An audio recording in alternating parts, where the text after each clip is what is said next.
আজকের ভিডিওতে মোটামুটি আজকে পুরো দিনে আমি কি করেছি, সকাল থেকে একদম রাত পর্যন্ত কি খেয়েছি, কি বানিয়েছি সবকিছু নিয়ে থাকছে আজকের ভিডিওটি।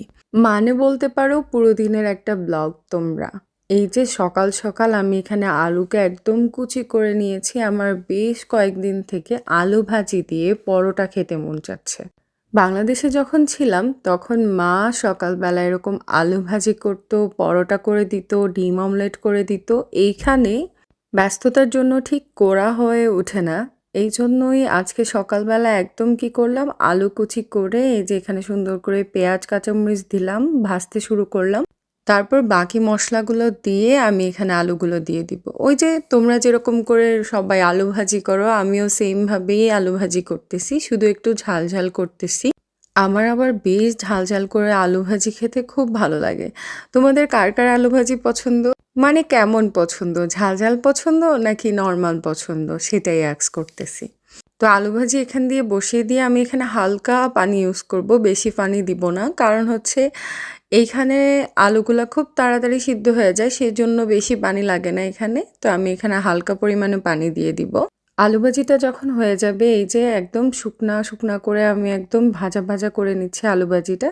তারপর আলু ভাজি নামিয়ে এখানে আমি ডিম ভাজি করে নিচ্ছি।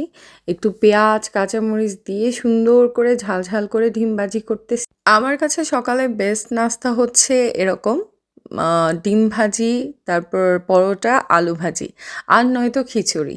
এটা হচ্ছে আমার আমার জন্য একদম প্রপার নাস্তা। এখানে আসার পর ব্রেড অমলেট এটা সেটা খাচ্ছি ঠিকই, বাট আমার মন পড়ে আছে ওইখানেই। এই যে একদম ফুলকো ফুলকো পরোটা বানিয়ে নিচ্ছি এখানে। আমি এখানে একটু তেল ইউজ করব। এই পরোটাটা আমার কাছে খুব ভালো লাগে।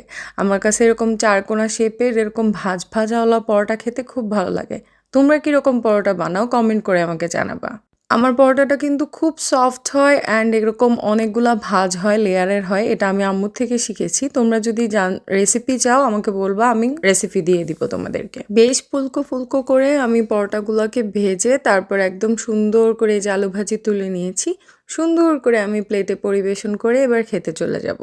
স্বামীর হোম অফিস চলতেছে, স্বামী ওই সাইডে বসে খাচ্ছে, আমি এখানে বসে খাচ্ছি। খেয়ে তারপর সুন্দর করে খেয়ে একদম চা বানাবো। চা বানিয়ে তারপর দুধ চা দিয়ে মজা করে ব্রেকফাস্টটা শেষ করব। আমার কাছে ডিম ভাজি, আলু ভাজি এবং পরোটা দিয়ে সকালের নাস্তাটা তো একদম পারফেক্ট হয়েছে। আমাদের নাস্তা করতে করতে প্রায় এখানে 10:30 11টা বেজে গেছে।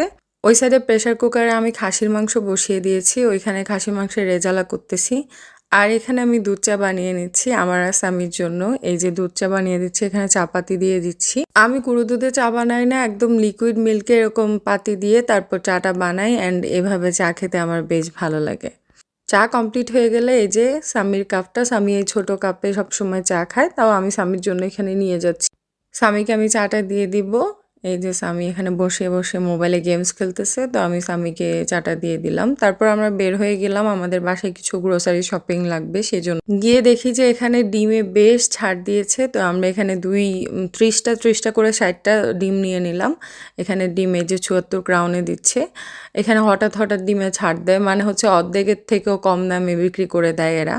অ্যান্ড মেয়াদ 1 থেকে 1.5 মাস থাকে, তো আমাদের 1-1.5 মাসে দুই ঝুড়ির থেকেও বেশি ডিম লাগে, কারণ আমরা একটু ডিম বেশি খাই, সেজন্য আমি 2 ঝুড়ি নিয়ে নিলাম এখানে।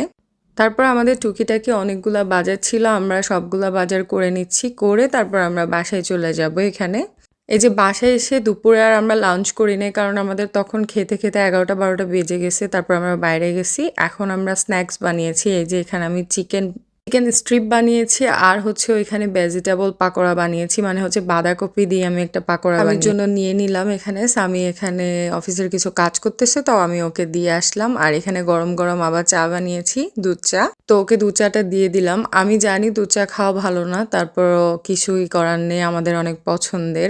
তার কিছুক্ষণ পর আমরা দুজনে বসে বসে কিছুক্ষণ টিভি দেখলাম। তারপর এটা হচ্ছে আমাদের রাতের ডিনার। আমরা রাতের ডিনারের জন্য ওই যে খাসি রান্না করেছিলাম, খাসির রেজালা, ওটা আমি সুন্দর করে এখানে স্বামীর জন্য প্লেটে তুলে নিচ্ছি, ওর জন্য খাসি নিয়ে নিচ্ছি। এখানে আমি খাসির রেজালা করেছি। আপনারা যদি চান খাসির রেজালার রেসিপি আমার চ্যানেলে দেওয়া আছে, আপনারা চেক করে নিতে পারেন।